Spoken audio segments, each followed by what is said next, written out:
Hello guys, welcome to our YouTube channel study with M. आज मैं आप सभी के लिए काफ़ी इंपॉर्टेंट क्लास लेके आई हूँ। तो देखिए, आज के इस क्लास में हम जीके जीएस एंड उत्तराखंड के मोस्ट इंपॉर्टेंट क्वेश्चंस डिस्कस करेंगे, जो कि आपके आगामी वीपीडीओ एग्जाम के लिए इंपॉर्टेंट हैं। देखिए, इस सीरीज़ में आप सभी को एकदम यूनिक क्वेश्चंस प्रोवाइड कराए जा रहे हैं। साथ ही साथ क्वेश्चन से रिलेटेड इंपॉर्टेंट फैक्ट्स भी आप सभी को इस सीरीज़ में ही बताए जा रहे हैं, जो कि वीपीडीओ एग्जाम के लिए काफ़ी हेल्पफुल रहने वाले हैं। और अभी तक इस सीरीज़ के आप सभी लोगों को काफ़ी सारी क्लासेस भी प्रोवाइड करा दी गई हैं।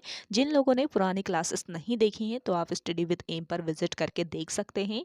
तो चलिए, आज की इस क्लास को हम स्टार्ट करते हैं। स्टार्ट करने से पहले जिन लोगों ने अभी तक हमारे YouTube channel study with M को सब्सक्राइब नहीं किया है, वो सब्सक्राइब कर लें।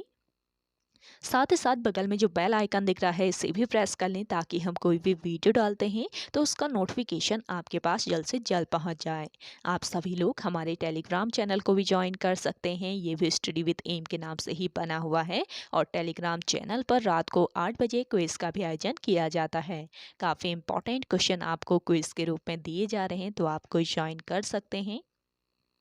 तो चलिए, आज के सेशन को हम स्टार्ट करते हैं और इस सेशन का पहला क्वेश्चन है, द्वितीय पंचवर्षीय योजना किस मॉडल पर आधारित थी? Most important question. तो देखिए, द्वितीय पंचवर्षीय योजना पीसी महालनोबिस मॉडल पर आधारित थी, यानी कि ऑप्शन फर्स्ट इस क्वेश्चन का करेक्ट आंसर है। देखिए, द्वितीय पंचवर्षीय योजना का काल वर्ष 1956 से लेकर वर्ष 1961 तक था और प्रोफेसर पीसी महालनोबिस के मॉडल पर आधारित इस योजना का लक्ष्य तीव्र औद्योगिकरण था और इसके लिए भारी तथा मूल उद्योगों पर विशेष बल दिया गया।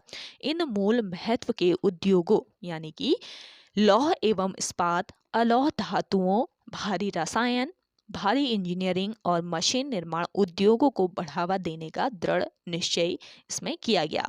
और देखिए, आप सभी लोगों से पूछा जाए कि पहली जो पंचवर्षीय योजना थी, ये किस मॉडल पर आधारित थी, तो आपको याद रखना है, पहली पंचवर्षीय योजना जो कि वर्ष 1951 से लेकर वर्ष 1956 तक थी।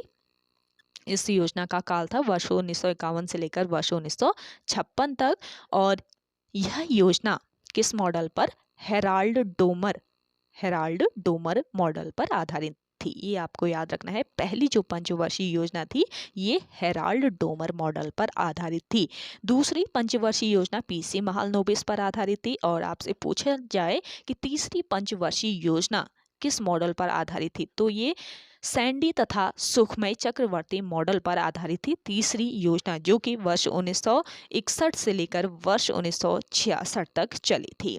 नेक्स्ट क्वेश्चन है, स्वर्ण जयंती ग्राम स्वरोजगार योजना कब प्रारंभ की गई थी? तो देखिए, स्वर्ण जयंती ग्राम स्वरोजगार योजना प्रारंभ की गई थी वर्ष 1999 में। ऑप्शन फोर्थ यहाँ पे आपका राइट आंसर हो जाएगा। 1 अप्रैल वर्ष 1999 को स्वर्ण जयंती ग्राम स्वरोजगार योजना प्रारंभ की गई। देखिए, स्वर्ण जयंती ग्राम स्वरोजगार योजना गाँव में रहने वाले गरीबों के लिए स्वरोजगार की एक योजना है, जो कि 1 अप्रैल 1999 को प्रारंभ की गई थी। और इस योजना में पहले से चल रही 6 योजनाओं का विलय किया गया। कौन कौन सी ये 6 योजनाएं थी? देखिए, इसमें सबसे पहली योजना थी, ये थी समन्वित ग्राम विकास कार्यक्रम। दूसरी थी स्वरोजगार के लिए ग्रामीण युवाओं का प्रशिक्षण कार्यक्रम। तीसरा, ग्रामीण क्षेत्र में महिलाओं एवं बाल विकास कार्यक्रम। चौथा, ग्रामीण दस्तकारों को उन्नत औजारों की किट की आपूर्ति कार्यक्रम। और पांचवा, गंगा कल्याण योजना। और छठा आपका 10 लाख कुआं योजना। तो इसमें 6 योजनाओं को सम्मिलित किया गया था। अगला क्वेश्चन है आपका, राष्ट्रीय मानवाधिकार की स्थापना किस वर्ष की गई? तो देखिए, राष्ट्रीय मानवाधिकार आयोग है ये एक, और इसकी स्थापना की गई थी वर्ष 1993 ईस्वी में। ऑप्शन फर्स्ट यहाँ पे आपका राइट आंसर है। भारत का राष्ट्रीय मानवाधिकार आयोग एक स्वायत्त विधिक संस्था है और इसकी स्थापना 12 अक्टूबर 1993 को हुई थी। इसकी स्थापना मानवाधिकार संरक्षण अधिनियम 1993 के अंतर्गत की गई थी और यह संविधान द्वारा अभिनिश्चित तथा अंतर्राष्ट्रीय संधियों से निर्मित व्यक्तिगत अधिकारों का संरक्षक है और यह एक बहुसदस्यीय निकाय है। इसके प्रथम अध्यक्ष कौन थे, पूछा जा सकता है। तो देखिए, इस आयोग के प्रथम अध्यक्ष थे रंगनाथ मिश्र। रंगनाथ मिश्र इस आयोग के प्रथम अध्यक्ष थे। अगला क्वेश्चन है आपका आर्यभट्ट प्रेक्षण विज्ञान शोध संस्थान, इसको इन शॉर्ट एरीज कहा जाता है। तो देखिए एरीज का गठन किस वर्ष किया गया ये बताना है। एरीज का गठन किया गया था वर्ष 1954 में। ऑप्शन फोर्थ यहाँ पे आपका बिल्कुल राइट आंसर हो जाएगा। देखिए आर्यभट्ट प्रेक्षण विज्ञान शोध संस्थान यानी एरीज जो है ये तारा व भौतिकी शोध संस्थान है। इसका गठन वर्ष 1954 में राजकीय वेधशाला के रूप में वाराणसी में हुआ था। राजकीय वेधशाला के रूप में इसका जो गठन हुआ था ये कहाँ पर हुआ था? वाराणसी में। वाराणसी में इसका गठन हुआ था। एरीज को वर्ष 1955 ईस्वी में नैनीताल के शेर का डांडा में स्थानांतरित किया गया और इसके बाद एरीज को वर्ष 1961 ईस्वी में नैनीताल के मनोरा पहाड़ी में लाया गया और एरीज जो है इसको वर्ष 2004 में इसे स्वायत्त संस्था बना दिया गया था।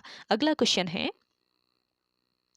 राज्य में पंवाली कांठा केदार यात्रा किस बुग्याल से प्रारंभ होती है? तो देखिए राज्य में पंवाली कांठा केदार यात्रा जो है ये किस बुग्याल से प्रारंभ होती है? पंवाली कांठा बुग्याल से। ऑप्शन सेकेंड यहाँ पे आपका राइट आंसर हो जाएगा। पंवाली कांठा केदार यात्रा प्रायः अगस्त या फिर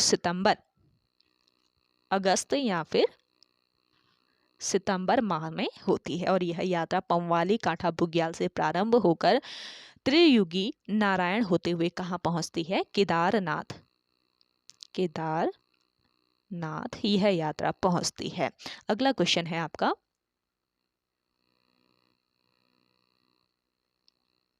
कमलेश्वर मंदिर प्रसिद्ध है। देखिए कमलेश्वर मंदिर जो है ये पुत्रदाता के रूप में प्रसिद्ध है। ऑप्शन फर्स्ट इस क्वेश्चन का करेक्ट आंसर है। कमलेश्वर मंदिर किस जनपद में स्थित है? पौड़ी गढ़वाल में। पौड़ी गढ़वाल के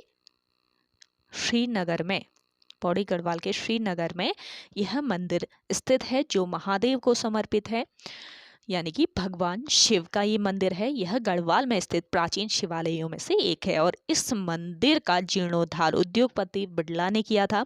कमलेश्वर मंदिर जो है ये पुत्रदाता के रूप में प्रसिद्ध है। संतान प्राप्ति हेतु महिलाएं जो हैं ये बैकुंठ चतुर्दशी के दिन हाथ में दिया रखकर यहाँ पे पूजा करती हैं। अगला क्वेश्चन देखेंगे मनेरी डैम निम्न में से किस नदी पर स्थित है? तो देखिए मनेरी जो डैम है आपका ये भागीरथी नदी पर स्थित है यानी कि ऑप्शन फर्स्ट बिल्कुल करेक्ट आंसर है।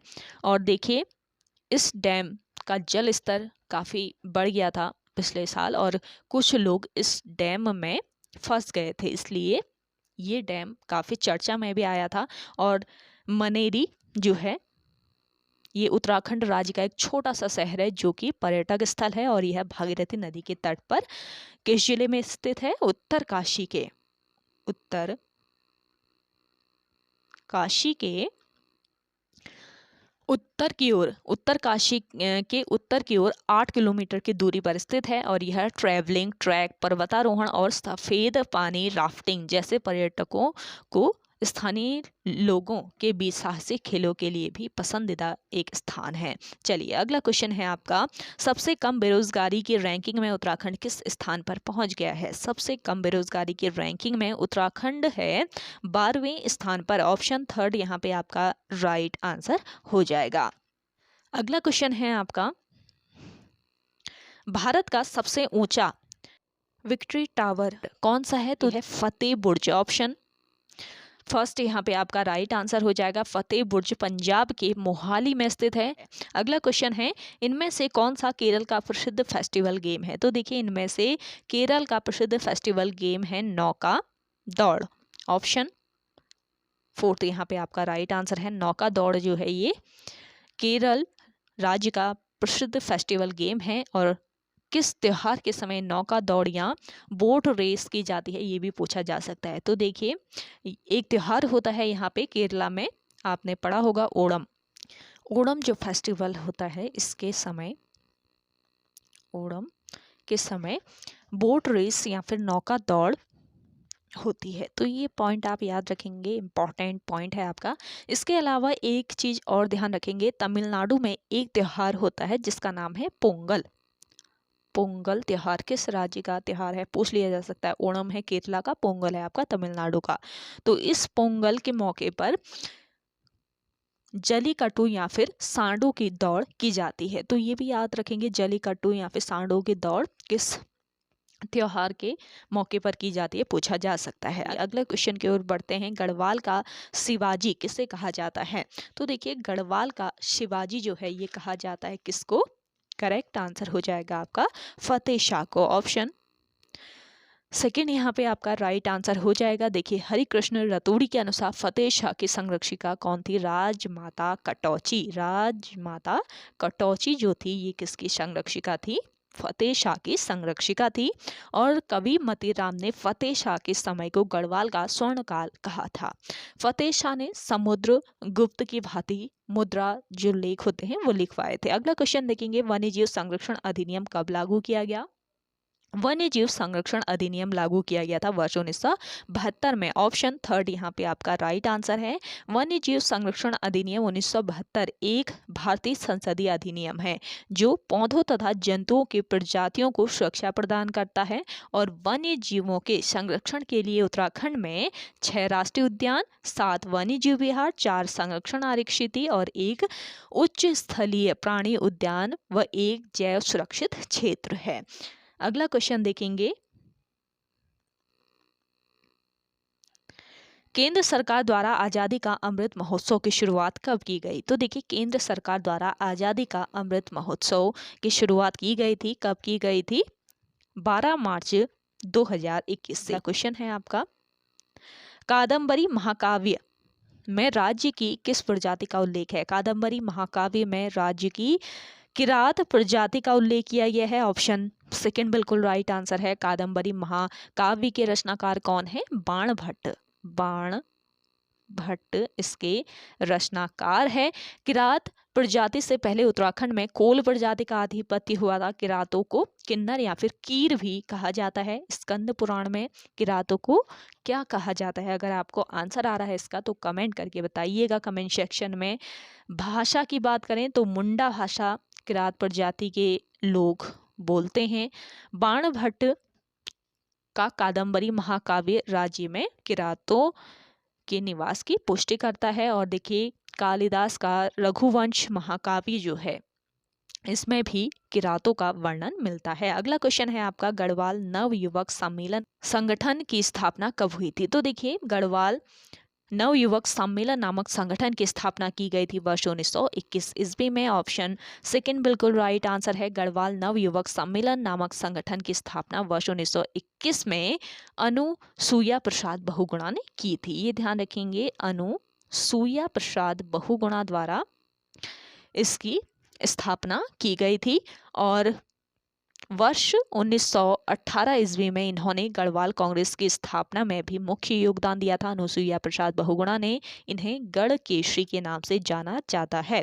ध्यान रखिएगा, गढ़ केसरी और कुमाऊं केसरी जो 2 अलग अलग पॉइंट है आपके।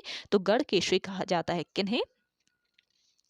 अनुसुईया प्रसाद बहुगुणा को। अगला क्वेश्चन है आपका, सिरमौही का किला किस जनपद में स्थित है? सिरमौही का किला है आपके चंपावत में। ऑप्शन फर्स्ट बिल्कुल राइट आंसर है। चंपावत जिले के लोहाघाट तहसील में स्थित ग्राम सिरमौही में सिरमौही नामक जो प्राचीन किला है ये स्थित है। इसके अलावा देखिए, बाणासुर का किला भी यहीं पर स्थित है चंपावत में। और स्थानीय मान्यताओं के अनुसार इसका जो निर्माण है ये बाणासुर नामक दैत्य राजा ने किया था। बाणासुर के किले का निर्माण स्थानीय भाषा में इसे मारकोट कहा जाता है। बाणासुर का जो किला है इसका स्थानीय नाम है मारकोट। अगला क्वेश्चन है आपका, उत्तराखंड के प्रथम व्यक्तिगत सत्याग्रही कौन थे? उत्तराखंड के प्रथम व्यक्तिगत सत्याग्रही थे देखिए जगमोहन सिंह नेगी। इंपॉर्टेंट सेशन है आज का आप सभी लोगों के लिए, तो आप सभी लोग इसे शेयर जरूर कीजिएगा। पसंद आ रहा है आज का सेशन तो लाइक कर लीजिए। और जिन लोगों ने अभी भी हमारे YouTube channel study with M को सब्सक्राइब नहीं किया है वो सब्सक्राइब कर लीजिए। तो जगमोहन सिंह नेगी उत्तराखंड के प्रथम व्यक्तिगत सत्याग्रही थे। जगमोहन सिंह नेगी का संबंध कहाँ से है? पौड़ी गढ़वाल से इनका संबंध है। और उमराव सिंह जो है ये डांडा बंडी आंदोलन के प्रणेता थे। अनिल जोशी ने किसकी? हेस्को की स्थापना की थी, यानी कि हेस्को के ये संस्थापक थे, इसको याद रखेंगे। अगला क्वेश्चन है आपका, और कालू मेहरा आप सभी को पता है उत्तराखंड राज्य के प्रथम स्वतंत्रता सेनानी थे ये। अगला क्वेश्चन है, क्रांतेश्वर महादेव मंदिर किस जिले में स्थित है? क्रांतेश्वर महादेव का मंदिर है चंपावत में। ऑप्शन फर्स्ट बिल्कुल राइट आंसर है। चंपावत नगर के पूर्व में क्रांतेश्वर महादेव को समर्पित यह मंदिर एक ऊंचे पर्वत शिखर पर स्थित है। इसे कूर्मा पद या फिर कानदेव के नाम से भी जाना जाता है, ये ध्यान रखना है। अगला क्वेश्चन देखेंगे, जौनसारी महिलाओं द्वारा दीपावली के अवसर पर गाया जाने वाला गीत है। जौनसारी महिलाओं द्वारा दीपावली के अवसर पर कौन सा गीत गाया जाता है, ये बताना है। तो जिन लोगों को आंसर आ रहा है इसका, तो कमेंट करके बताइएगा कमेंट सेक्शन में। तो देखिए इस गीत का नाम है सैना गीत। ये गीत है आपका सैना गीत। ऑप्शन थर्ड यहाँ पे आपका बिल्कुल राइट आंसर है। अगला क्वेश्चन है, उत्तराखंड राज्य चिन्ह में गंगा की कितनी लहरों को दर्शाया गया है? तो देखिए उत्तराखंड राज्य चिन्ह जो है इसमें गंगा की कितनी लहरों को? गंगा की 4 लहरों को इसमें दर्शाया गया है, यानी कि आपका ऑप्शन थर्ड बिल्कुल और राइट आंसर हो जाएगा।